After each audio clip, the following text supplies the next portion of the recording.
events. I'm very happy to welcome you here. My name is Sasha Dolzhik. I'm the head of INDEX. This is Documentation Institute for Cooperation. So I'm very thankful to you for coming here on behalf of myself, on behalf of my team.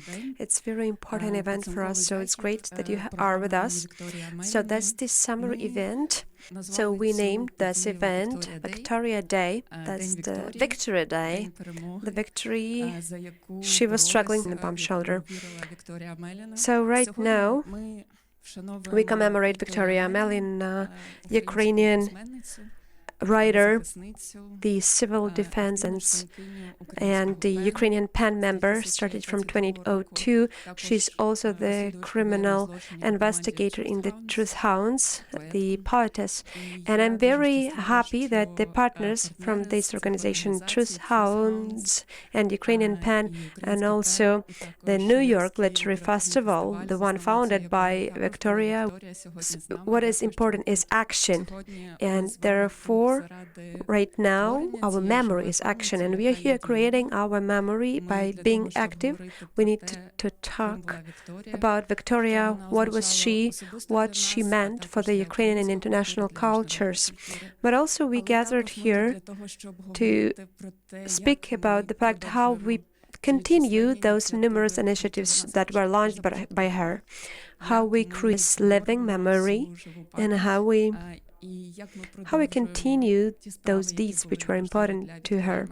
In 2025, INDEX, Institute of Documenting and Interaction, launched stipend named after Victoria Amelina. That's a very important and beloved program of ours, which in many ways continues the ethos that was of tremendous importance for Victoria.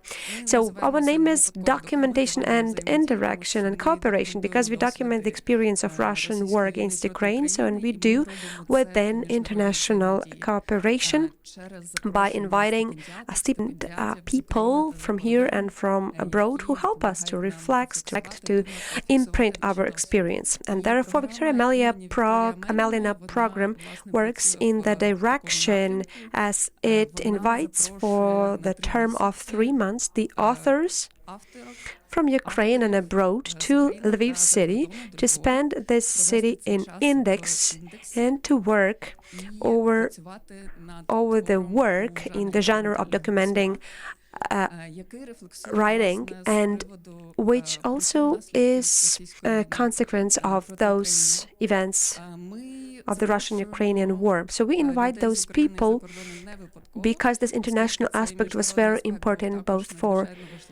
also for Victoria Amelina. A lot of energy she put into connecting Ukraine and cultural geography outside our borders, and therefore we think that by combining these experiences from inside Ukraine and also from the outside, we are trying to palpate the knowledge which will communicate and interpret those experiences. That I would like to get to the first and to present the first panel of today.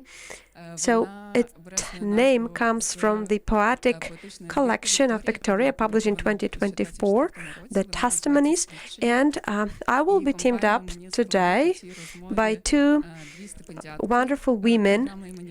We have Eva Peik, a journalist, a writer from the Netherlands, who researches women's experiences of Ukrainian resistance. She is the visual curator, writer, and the author of libretto, documentational libretto, into the book Donbass as a Metaphor. Loved you to do. So that's the wonderful chance to speak about your project and also to share what makes what. So first of all, I would like to say thank you for such a chance to be here for 3 months. Of course, it gave me a lot, and that's to put it mildly, because of course it gave me a lot. And I would like to say thank you to PEN for the possibility to have this trip to Kharkiv region and Donetsk region, because while writing about this region, I had a chance to speak with my colleague. I mentioned that it's of immense importance for me, not because I'm writing about it, but it a lot of energy. It lifts me up. So therefore, Charlotta, thank you very much for being with me for these 3 months. And we were in the same space, but also within active dialogue about literature. And that is one of the problems why I say that this program gave me a lot.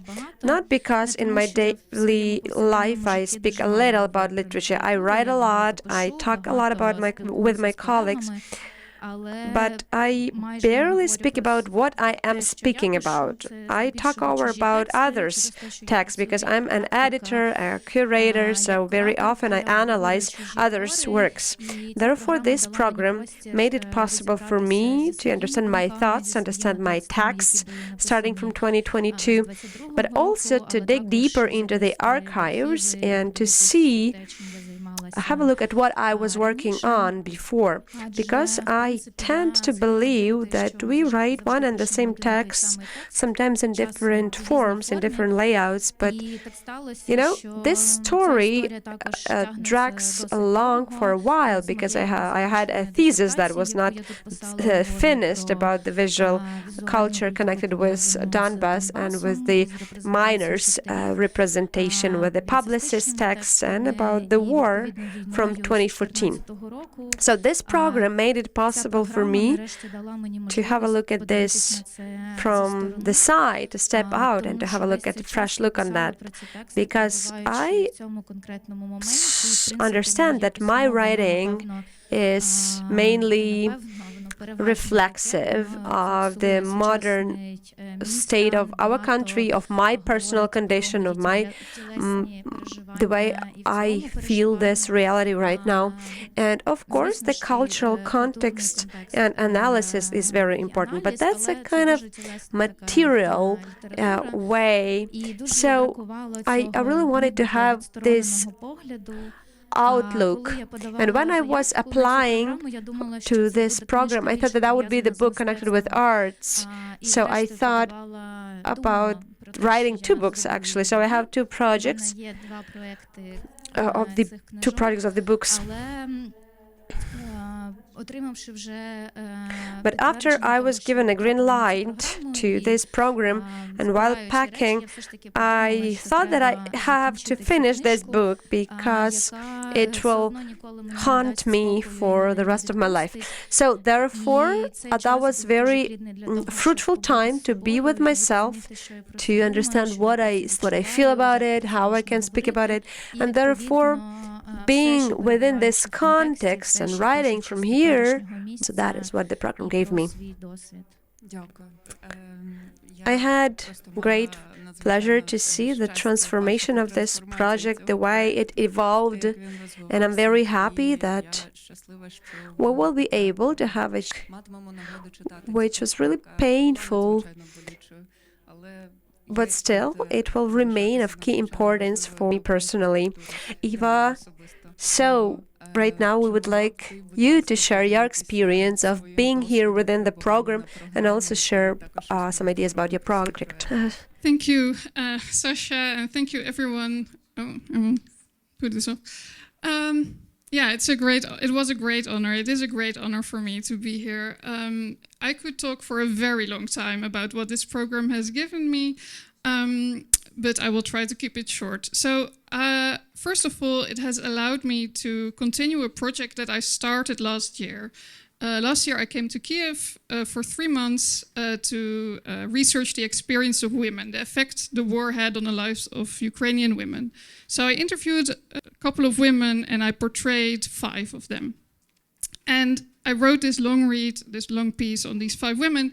And after that, I really felt that I wasn't finished yet because there were so many themes and questions that were still on the table, and I really wanted not to let it go, because I felt that there was so much more important things to write about and to think about. So what it allowed me to do, this fellowship, is come back to interview many more women, very importantly, not only in Kiev, but around Ukraine, to give me much more insight in a question of not only the effect of the war on women, but also the relationship between national struggle, of national liberation, and personal liberation as a woman. Because I think this, for me, is the most interesting part, and this is something I really want to convey to readers in the Netherlands, that there is a connection. Because oftentimes, I think feminists in the Netherlands, they think, well, national liberation is something very different than personal liberation.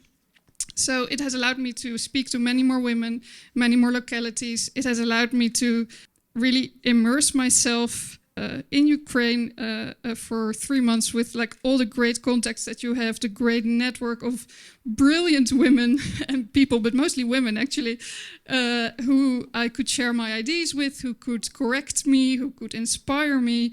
I could go with Ben to Zaporizhia, which was amazing. And in general, I think for foreigners, it's so important to stay here longer than 2 weeks, for instance, which you often do when you're a reporter, because there are so many things that you cannot really pick up on or understand properly if you're only here for 2 weeks every few months. And of course, still, like, it would be better if I just moved to Ukraine, which I would love to do. But it's really a great, it's extremely valuable to be able to really experience life here for a while. And I'm extremely grateful for that. Also, the last thing, it also helped me to think more about the historical context of all these questions of national liberation and personal liberation and feminism throughout the ages. Because I also think it's very important to show the Dutch public or the foreign audience that all this has a history. And it was also very useful for me to think through that. Thank you very much for these warm words. It's a great pleasure for us that in the way we thought it to be. And what is important for me also, you mentioned the possibility to stay here for more than 2 weeks, right? This ruins this paradigm of producing knowledge, which was a kind of colonial one, when interpretation can be transmitted from outside, and therefore we cannot understand what happens inside of Ukraine. It can be just as producing some deep text for external readers. And the fact, what you did while staying here, this number of people you kept in touch, you interviewed, it's really, really great. And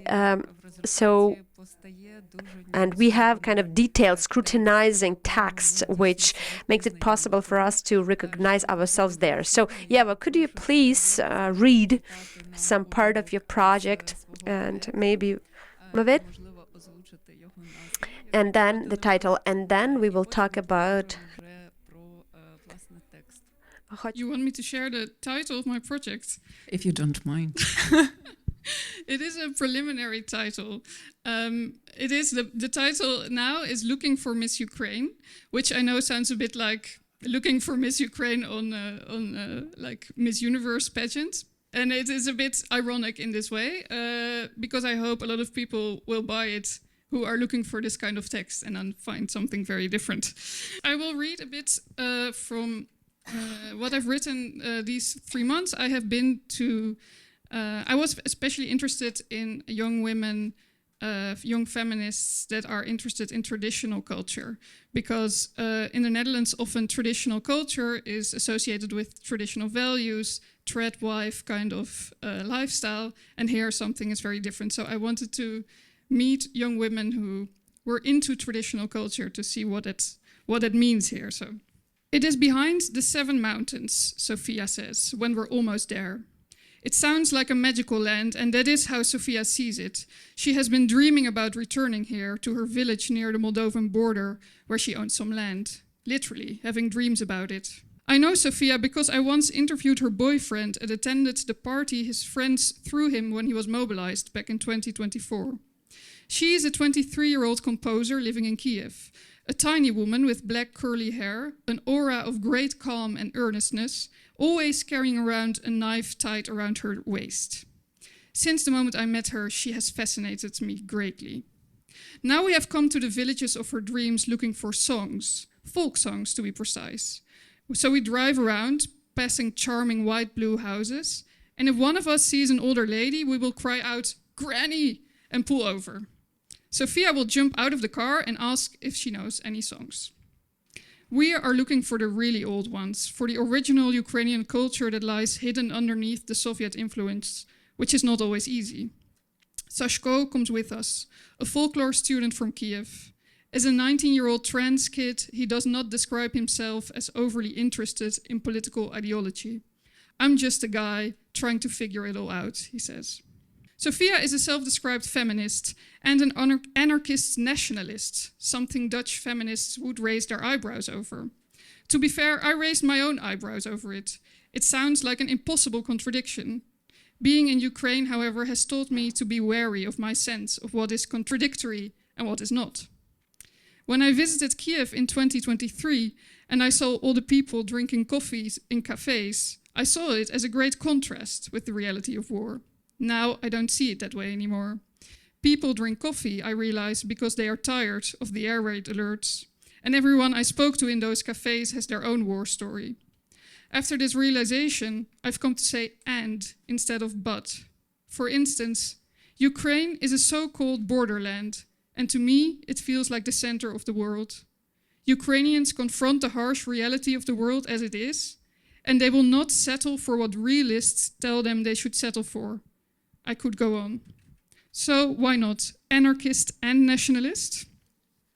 Sophia is an anarchist, she explains, because she believes in democratic self-organizing and not counting on the state. A volunteer movement with fundraising, that is anarchist to me, she says. And nationalist? That is about caring about your cultural heritage and not to see it as higher than others, but to take an active part in saving this identity, of course with modern values. Conservative nationalists, she asserts, have no real historical interest in Ukrainian culture. For them, nationalism is a vehicle for conservative values, and for them, an authoritarian state is a goal in itself. But for me, she says, it's not about the state, although of course we need a state and borders right now. Keeping our state is vital to protect our culture. When it comes to these cultural traditions, I ask, are they not deeply steeped in conservative values? I genuinely adore these songs, but the lyrics also really do often express a conservative view of, for instance, gender. How do you decide what part of that tradition you honor and what you discard? I just count on my feeling of what is right, she says. It sounds too simple an answer, although I could not necessarily come up with a better one myself. But today we don't have time to get into it any deeper. The rest of the afternoon we hunt for grannies again. Mostly our hunt leads to amazing singing. Once it leads to us being lectured about the evils of city life from a Russian psalm book. Always it leads to endless offerings of food and drink. And sometimes it leads to tears. This happens on our visit to a 79-year-old granny called Olena. A tiny woman with bright red painted hair, piercing blue eyes, and a beautiful soprano. The contrast between Sophia and Baba Lena is striking. Baba Lena has lived in the same village house for 60 years, while Sophia in her young life has lived on different continents. One talks extensively of the importance of faithful husbands, while the other is in an open relationship. One was born after the Ukrainian independence, the other lived most of her life in the Soviet Union and worked on a collective farm. But then the contrast starts to blur. They both love traditional Ukrainian singing, and they both have a loved one serving in the army. Since her son was mobilized, Baba Lena does not sing in public anymore, only at night in her bed, on the phone with her sister, before she goes to sleep. She prays every day for her son to come home, she says, but she fears he will not be the same. The dinner is long. Baba Lena urges us not to leave a single drop in the glass, as she believes it symbolizes tears, so everyone gets exceedingly drunk. She tells tales of traditions long gone, and then she turns to Sashko, insisting he should not join the army anytime soon. Don't do it, son. I ask you, don't do it. And at that, the two folklore researchers start to cry, for their friends in the army and in captivity, for all of it. Curfew has long passed. The pork jelly had long since melted and slid off the plate. When we drive off in pitch black darkness, Sashko and Sophia in the back of the car start singing a folk song, the lyrics of which I look up later. Ta pochovaj mene, brate, virni tovarishu, oj višnevim sadu. Ta višnevim sadočku, na žovstim pisočku, oj pit kalinoju. Da Vranci soloveko sjade na kalini, oj rosu obibje. A u večeri pisno priletit zožulja, oj pisnju zakuje. Thank you. Thank you. Thank you very much. I'm very delighted, to feel this dry irony and this feeling and also the angry against this injustice. Thank you for this text. During this Victoria Melina program, there is certainly something there. And then, Katarina, please.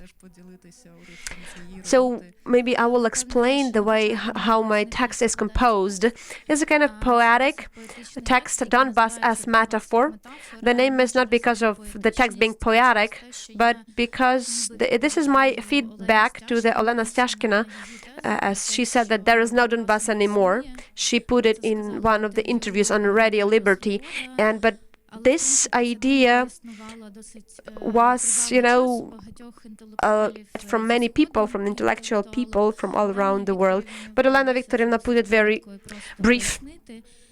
And in my intro, but also it was important for me to go even further and to mention that there is Donbas. It still exists in a metaphoric.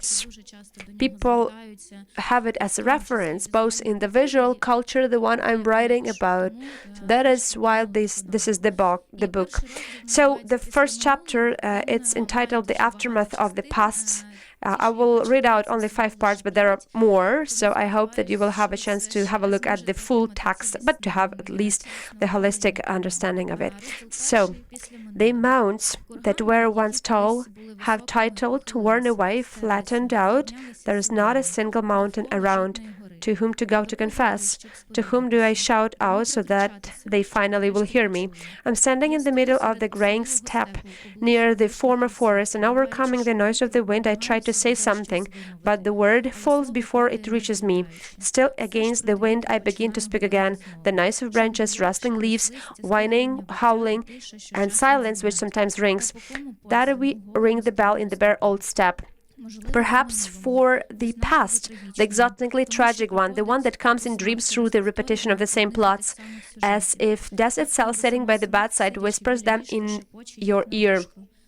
As in the painting Sleeping in the Landing by Margarita Polovinko, death is waiting for the soldier's sleep while he is resting. Be careful not to move.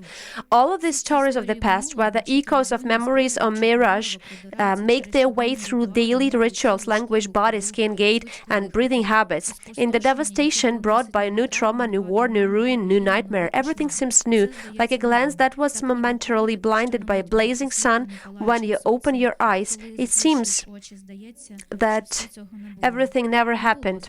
It didn't happen. The low, quiet grasses seemed to be saying to me, it was. The shelled T-tops seemed to answer them in the distance. No one asked them. Soon they will bend over, and in their place there will be no bare trunk, but cunning low grass whispering it didn't happen. There was, I say, first of all to myself, but what exactly was there? The American architect and writer Anne Winston Spear argues in her book The Language of Landscape. She argues that landscapes are enriched by a complex language spoken and written on the ground, in the air, and the water. This language, with its particular grammar and syntax, is rooted in the landscape. In order to explain its nature and character, Spear introduced the poetic metaphor of the living tree. I knew one of those. A tree of life, a colorful mosaic panel in the restaurant of Ukraine, later Metropole, created by the artist Alla Horska in collaboration with the artists Viktor Zaretsky, Helena Zubchenko, Boris Aplaksy, Grigory Preshatko, Vasil Parakin, and the literary critic and human rights activist Nadia Svitlichna in 1967 in Mariupol, then Zhdanev. grown on the inner wall of a building made of stone, slag, and metal, it embodied the ideas of the 60s, a time that aspired for freedom. Freedom was to become the fruit of this tree, the fruit of that time. Instead, the generation was oppressed and censored. Horska was found dead in the Kiev region in November 1970, and the tree, not even the trunk of this tree remained, but instead an image, a memory of it. The landscape speaks to me, breathes, a gust of wind instead of punctuation. I address it first, but I don't start from the beginning. I continue everything that was said before me, standing in the same place, near the fox grass, where their words fell. I pick them up and set them free again, like a young bird learning to fly. Someday they will be able to fly. In the hope that someone will tell all these stories to the mountains, I turn to the ibis. It tends to hover in the air for a few minutes as if listening, to resist the oncoming wind, just as people in cemeteries burying their loved ones do not hide from strong winds. When Alla Horska went to Zdano with her colleagues, she noticed the nature of both the steppe and the sea environment. She was also impressed by the golden eagle, that ibis, that flew among these spaces. In the same seaside restaurant, Ukraine, a group of artists planned to embody its image in a mural. They were supposed to depict the bird in a metallic color against the bright background, but given the space of an interest room, which was described in the letter such a small, intimate, bright with the view of the sea, they decided to depict the bird in the white and describe it as dream with the capital D. But now there is neither tree nor bird. The building was destroyed by a rocket, and now instead of a panel, there is a chimera or monster, but only an illusion of one's realized dream of freedom that wanders these steps until it is realized. I think of the ibis as a local image of Benjamin Angel of history, who may also be flying in these steps. What makes it wings resistant to the storms of modernity? Can it also stop and freeze for a moment, just during the moment of remembrance? If you can see the shadow of falcon on the ground, can you see the shadow of this angel falling on the ground? Or casting sight of the shadow of its unrealized utopies that can chimera also can circle in the air like bird and angel. I hope I do not confuse them too. In the end, all four of us sit on the same edge of the grave, me, the bird, the angel, and the chimera. Death, perhaps, the only true ruler of the steppes, is about to arrive. I look at the long, endless, staring dash, the horizon line, the connections between landscape and memory, what was once a steppe and a mound, the remains of an industrial landscape, and suddenly became nothing in the middle of nothing. But I don't believe in nothing. I don't believe in emptiness and wasteland, because sometimes this emptiness rings, and in the midst of this hum you can hear the words of songs written by someone, see images of once popular movies that people sometimes appropriate as their own, other people's dreams, other people's love stories, other people's desire for freedom, others people's fear, someone else's as your own. I want to take back that what is mine, a field, a mound, a landing, a plain, a slope, a trench, a dried up river with the trains of water. All of this deposes and reaches that the earth flaunts and the soil greedily hides. My gaze is directed there. Everything is here in front of me. I'm also part of this soil. A local researcher is how the English-speaking scientific world would describe me, emphasizing my subjective attitude to the subject matter. After all, when I describe this land, I write about my own body, my ability to live, to ask questions and seek answers. After all, another of my abilities is to hear the voices of the dead, the ones who lie in this land and speak to me in a silent language, perhaps not even their native landscape influencing my writing, my ability to think and speak with their presence. I look up from the ground, and the deep, rich sky seems even bigger than this piece of land. It embraces me with its puffy white clouds, but it will hug those who stand here instead of me just as much. The embrace of this sky belongs to no one, but it is worth everything. The sky smiles and cries with pronouns: my own, who, what, how much, the most, those, to my own, where, there, we. So that's what I'm going to stop here. Of Index. Katya, I'm very, very value your writing for being so poetic, for the conceptuality, and also for the fact that you are really deeply rooted, right, about Donbas, which is a metaphor and how body, and that is felt. And what was important for me that this here we hear about Alla Horska within this text, who is a very great thinker and writer for Victoria. And also the name of your book, Donbas as a Metaphor, also brings us to these gray zones, which is... And also, we have the reference of other foreign writers which Victoria had dialogue with. So what I want to ask you, and maybe I will just write, you write, describing this land, I write about my body, my ability to live, to ask questions and find the answers, because that's another ability of me to hear the voices of the dead. Those who lie in this land, they speak to me in the silent language, probably for even not, for the landscape that was not relevant to them, influencing my ability to write, think, and speak out. So all of us right now, we are trying to guess how our loved ones who died would like us to talk about them. So how to find the right words, how to voice their ideas, and how not to blur this line and not to impose our own will and voice over their voice.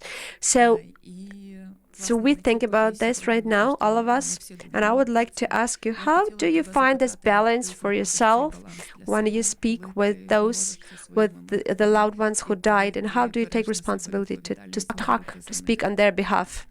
Actually, I do not know whether I have the answer to this question, and of course I would like to think that I will not violate their voice. I try to be open about why this or that is important to me, but maybe I will just make one step back and I will say that this book is not as that metaphoric, because all the metaphors I used, they were brought about by something. And what I remember right now is this image, this speech in the steppe when no one's gonna answer you. And I also write about the fact that maybe this interlocutor can be a rat, so it's worth speaking even though there is only rat around.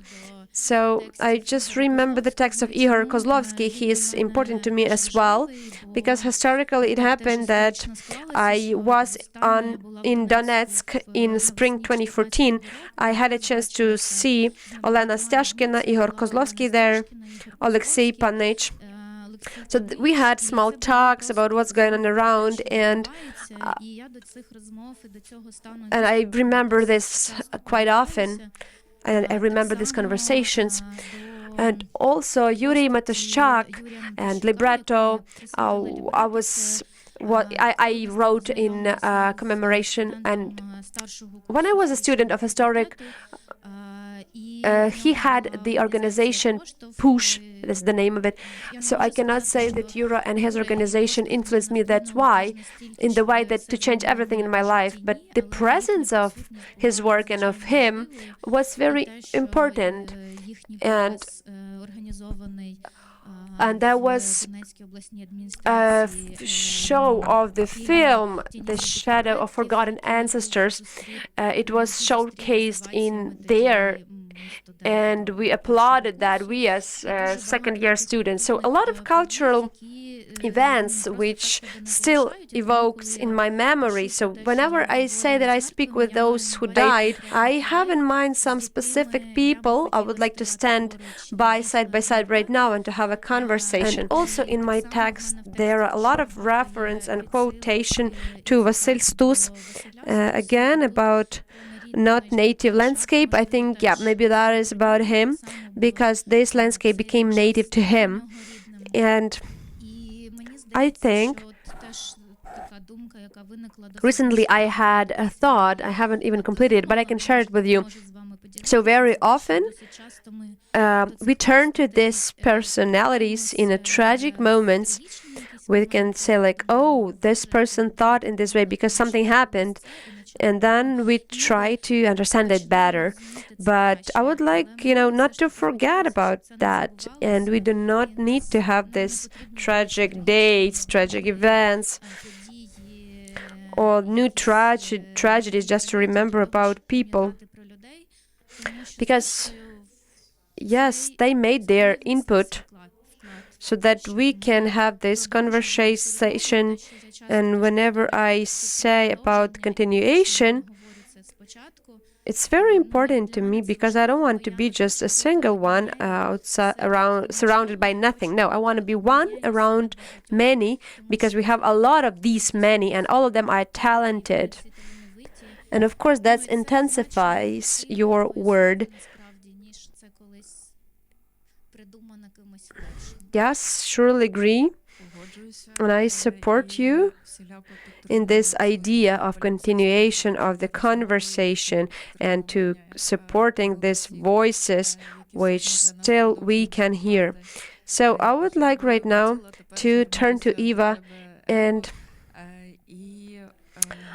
I really liked your passage, Acts. Yes, and I'm waiting for the rest. I also want to quote something and then discuss it around with you. So you're right. Ukraine is a so-called borderland, and to me it feels like the center of the world. Ukrainians confront the harsh reality of the world as it is, and they will not settle for what realists tell them they should settle for. Yes, I agree that Ukraine is the center of the world. Right now, yes, and we feel this tension here, which defines this historical moment for people being inside of country and outside of it. But within these several sentences, we feel this tension between reality and realists. So you have it in inverted commas. So yeah, there is a reality which is felt in Ukraine. It is seen, it is lived. There are realists that try to impose something what Ukraine cannot conceive and perceive. Can you explain this contrast, yes, and tell us more? What do you mean by this tension here? Yes. So what I mean is that in sort of the way I use the word realism, I have not met people who are more realist in a way than people in Ukraine, because they know what reality is more than people in the Netherlands. Like, they have sadly had to confront reality over and over again. They are not naive at all. And on the other hand, you have so-called realists, geopolitical realists, who say, well, the only realist thing to do here is to put down your arms and to come up with a deal. And I think this is such an interesting tension of words, I would say, because I feel like the true realism is found in Ukraine, which, well, is also somehow like, I find it so interesting that on the one hand, Ukrainians are not naive, and on the other hand, they're also so fully aware of how they want the world to be better, and they want to fight for it. So they're definitely sort of idealists in a way. And this sort of very realist idealism, I appreciate very much. And I think that the so-called realists in the Netherlands should really benefit from that kind of perspective. And this is something I've only come to truly realize and appreciate by being here. Thank you. And I'll put both of you on the spot now and ask whether you have any comments or questions for each other's work. Чи є у вас якісь коментарі щодо текстів одна одної? Чи, можливо, якісь зауваження чи питання? As a host. Yes, so I would like to say something what resonated with me. That was Eva's idea, or maybe not idea or thought, but the kind of feeling how she describes how the language has changed. And instead of but, there is and in the conversation. I think that's a kind of, very, very up to the point, something which can hardly be explained to someone who... Okay, so she mentions how the girl changes its language and starts using and instead of but. Maybe something happened and this girl doesn't speak but she says and continues. For me, that was very important because it's a very cool way how to explain that there's no tragedy in that. So the everyday things, those perceived from the outside in a negative way or in a dramatic way, here from the inside, they are interpreted in a different way. And therefore, that was interesting for me because it is something about behavioral things, but on the other sense, from linguistic point of view, yes, it is important to be very attentive author to feel that in the speech of a girl you are not well familiar with. So that was Yes, that is interesting. Although I must say that the girl who changed saying but to and was me, actually. I started saying and instead of but. So yes, I noticed this in myself, which was very attentive of me. Yeah, but it is interesting to think about how language and the way you phrase things changed. And as for your piece, I mean, I found it extremely poetic and beautiful and heartfelt. And I also was sort of struck by this almost coincidence, but maybe it is not a coincidence, that you talk of Alla Horska and Victoria Maiden and rights of Alla Horska. And also was a part of my book as well. So I love how, although these texts are very different, I mean, your text is extremely different from my text, are still connected somehow.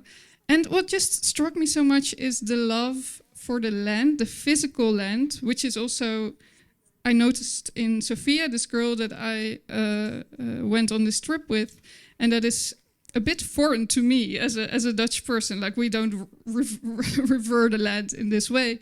And also just the history of violence done to the land itself. And I just really, want to thank you for giving this landscape a voice in this way, because by reading your text, I realized that the only way that I hear about this area in Ukraine is in the news because of like frontline movements or something like that. And that's such an awful, violent way to get to know an area. And I'd much, much rather get to know it through your voice and your experience and your knowledge. So I don't know. My only question is, when will the full thing be translated into Dutch or English? Because I would love to read it. I hope that at the end of the next year it will be translated.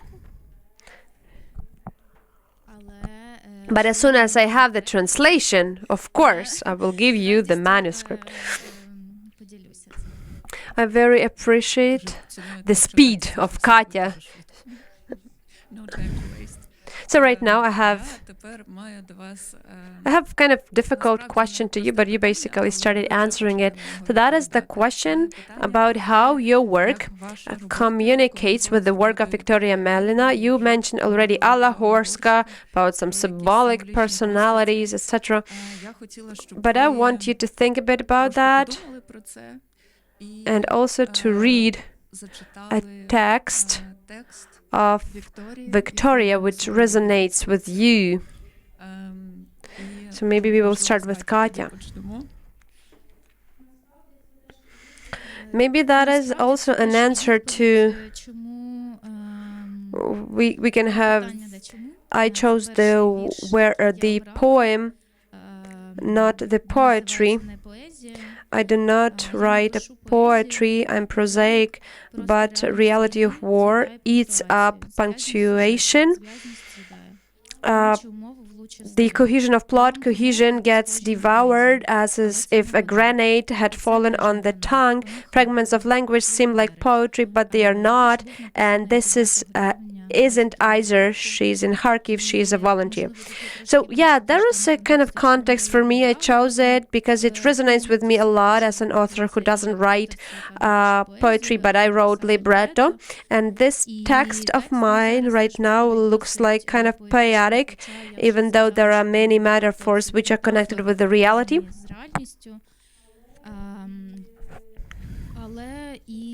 but also because of the fact that there is an image like something eats up, and it looks like times goes away, vanishes, and you said that I'm quite fast in doing a lot of things, but it looks like sometimes for me, time drags. It looks like there is still a long way to go. We have to do a lot of things to live in this life. I really felt that in 2022, when we were really pressed for time, when there was a full-scale invasion, and you were like trying to explain in the way how you live through this time to somebody who doesn't have such an experience, and you understand that this temporality are quite different. And right now I have the feeling that time has calmed down and it does not devour. I agree that the war also influences the language, and coming back to the speech with the dad, I would like to mention Deborah Forhel, who wrote about this shift in language. For them, there were white words. She explained why she names this like that. She also explained the meanings of words, the seams that are just lost. And I think that this verse highlights the attention that we pay to the text and to the words and to the poetry itself, and therefore for me that's really resonating. And also I chose two more poems. I have a son and she has a son. So I have a son and she has a son. Before the war came, she had two, but I have always had just this one. So explain this to somebody now, that she really does still have two sons. The boy with bright eyes has not died. She gives a birth to him daily to cries, but those cries are a woman's, not a child's. The boy's voice remains locked up inside. Though each day she gives him new life, she stares from the darkness in silence as though begging us to give her some guidance, yet she is always in labor alone. And between us a shadow has grown, because I have a son and she has a son. Before the war came, she had two, but I have always just had this one. So explain this to somebody now, that between us we still have three sons. I see that woman, arm outstretched behind her. She could be pulling a suitcase or somebody along with her. The invisible suitcase must be heavy, for the woman slows. Women like her are commonly known as vacos. There was nothing left to take from her burned out home, and who lived with her there? Now nobody knows, but they followed her, and the little one still lags behind, and so the woman pauses, waiting for him all the time. Why I chose these poems? I have given a lot of thought about the Vasil who deceased at the forefront, and I do not know how to explain this, because this is more like about my internal dialogue with Vasil, and you just look how this interpretation and understanding and the deepness of these poems, it increases, and we do not know when it's just rolling out, and when it will be stopped, now or after the war, nobody knows. I would like to read out more, but again, we are pressed for time, so therefore only these three ones. Thank you for these words to be heard. Eva, the floor is yours about what the victorious work mean to you, and you can also read out the text which you picked out. Yeah, I will first read the text and then I'll explain why I chose it, although I think it will be clear because it's so good. Coming together in Kharkiv, or time to save a beetle. The five of us, four of my fellow Ukrainian writers and I, arrived in Kharkiv by train. At night, when we boarded it in Kiev, I couldn't see how many passengers the train would eventually carry. It was almost dark on the platform, and people sneaked into the carriages one by one, like fireflies, with cell phones glowing in their hands. In the sunshine of Kharkiv morning, I was happy to find there was a crowd of us, fearless passengers, pouring onto the platform, hurrying to the monumental 19th century station building I hadn't seen for 6 months. The last time I was here, I was heading to the city of Kramatorsk in the Donetsk region, through Kharkiv and Izium. Izium was occupied by Russians, and we received the dreadful news about our colleague, the children's writer Volodymyr Vakulenko, whom the occupiers had abducted. The city of Kramatorsk was under constant shelling, and Kharkiv was too. Traveling here, we were prepared for air raid sirens and explosions to be the first sounds we'd hear upon arrival. Yet besides the passenger steps and chatter, it was quiet on the sunlit platform. People with backpacks like us, visitors and those with kids, pets and suitcases, coming home maybe for the first time since February, didn't look scared. They fascinated me with their as if there were no war look. That may be why I was the last to notice a fragile creature on the asphalt. My friends had already surrounded it and discussed what to do with this big lonely beetle stuck on this unexpectedly crowded platform. I noticed another woman stop to help the beetle as well, but then look at us and move on, as if trusting that the creature was in good hands. She was right. The poet Ostap Slivinsky took and carried the stag beetle to safety, carefully but confidently, as if carrying a landmine. The beetle was safe. The crowd dissolved, disappearing into the Kharkiv subway, taxis and private cars. The city turned out to be empty at this time of day. We were searching for a hotel on foot when the air raid siren went off, as if the Russians wanted to fulfill our expectations for horror instead of a lovely morning. There was nowhere to hide, so we kept walking, led by Google Maps and vague memories. Perhaps neither worked well for us, as we realized we had to cross the avenue, yet there was no pedestrian crossing.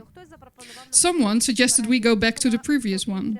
It was an air raid alert in Kharkiv, so we'd better hurry to our hotel, and there were no vehicles in sight. Yet that was what we did. We walked back to the crossing and then waited for a green light. I bet we had a better chance of being hit by a missile than by a car. I also bet every one of us knew about these probabilities, yet we followed the rules. And I was already writing this piece in my mind. There are no clear rules for surviving the war. You can follow all the recommendations, go to bomb shelters in a timely fashion, carry a first aid kit, try to evacuate and still get killed. There are no rules for surviving, but there are still rules for living. It was in our power to save bugs, cross the empty streets on a green light, be polite, be elegant, and be human. The reality of war rarely met the expectations created by my favorite books and films. Every instant was full of meaning, conscious or even crucial. Bringing blankets to a family of refugees in March, saving a beetle now, buying a drone so Ukrainian soldiers would see and kill the enemy time after time. Later in September, after the Ukrainian counter-offensive in the Kharkiv region, I'll talk to an occupation survivor near Izium. He will be a rare find. Neither he nor his family or close friends had been kidnapped, tortured or killed. They be safe and sound, although they don't know that yet. As a war crimes researcher, I'll almost be wasting my time on this lucky survivor. But the man will need to talk to someone to reflect on the occupation. So I'll justify talking to him by his vague memory of the airstrikes, dates and times, and we'll listen to him for about 2 hours in his backyard. We'll end up having tea with sweets in his house, damaged by shelling, chatting with his wife, and looking at the last of his rabbits to survive the occupation. And in the end, this man told me that with occupiers in the village, he felt like an insect, meaning anything could happen to him, and no one would care. There, I'll remember this beetle we have just saved in Kharkiv, and how others were ready to stop and help the poor insect. And I'll feel again that it all made sense. Although the war wasn't over, war was the time to save the smallest insect and each other. I mean... Thank you. And you read it so beautifully, thank you. Thank you. I mean, it's just so good. It's so well written. Every paragraph has this great observation. It is so clear, it is so funny. I love her tone of voice. It's really the kind of writing I aspire to be honest. Like, her observational talent, also just the sheer humanity of what is at stake, and all in such a short passage. I mean, it is unbelievable to me how well written, how good this piece is, how good this writing is, and it's if you like, also just it's so admirable that she can write about war without it being kitsch or cliche, and still she writes about these very profound themes, and it's really the best kind of writing. And how it relates to my work is just that I wish I could ever write so well. On the one hand, it makes me never want to write again because it's so good, and I feel like I can just throw in my hat or my towel. I don't know what the English expression is. And on the other hand, it motivates me to get over myself because she had this very clear sense of purpose. I think this is also in her writing. It's written with so much sense of purpose and such clarity that it also helps me to get over myself and just to do the work in that order. So, yeah. Thank you. I would like to mention here, I'm sorry if I am repeating, that was the excerpt from the book Looking at Women, Looking at War.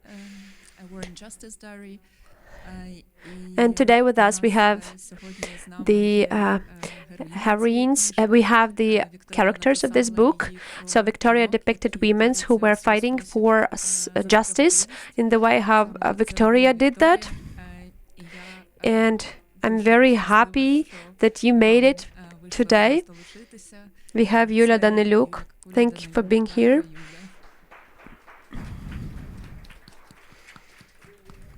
We have Irina Novitska. Thank you for coming. Yeah, sorry if I miss. We have Irina Dovhans. Thank you for. We have Tatiana Teren, of course. She is the character of this book and also the co-editor of it. We have Yarina Hrusha with us. She is the co-editor of the book. Alexander Omelin. Owing to him, this book was published in 2025. He also was the co-editor of it. We have Victoria Babi. Thank you for coming here.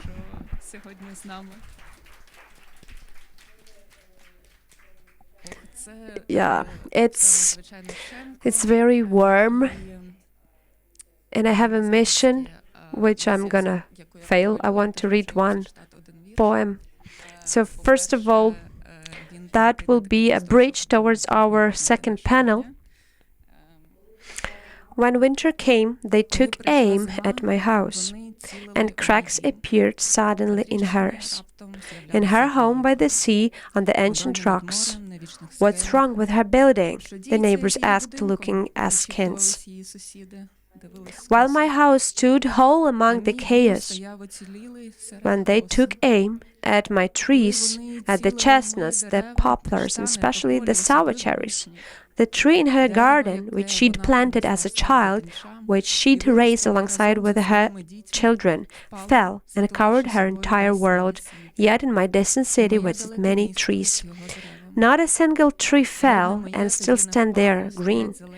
When they take aim at me tomorrow, she'll be fixing the walls of her home. She'll be writing a story about a faraway woman. She'll be planting a new tree in the middle of her garden, as though in the center of the world and all its words and wars. And I will smile and stand firm in an empty field. When they take aim at me tomorrow, they won't know it, but they'll be dealing with her building by the sea on the ancient rocks, with her trees, her sea, her words, and her unfinished story about me.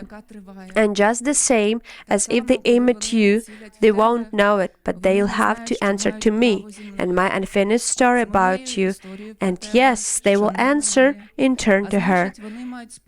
And her building of stone on an ancient rocks, with her tree that never dies but becomes the earth, with her story that has no end, with all of us, with that, my sister, which is never finished. Thank you. And also, I want to ask you to say thank you to my panelists, Katarina Yakovlenko, Eva Peik, and so we are waiting for your books to be published, and they are again a story that has no end. So thank you for this wonderful conversation.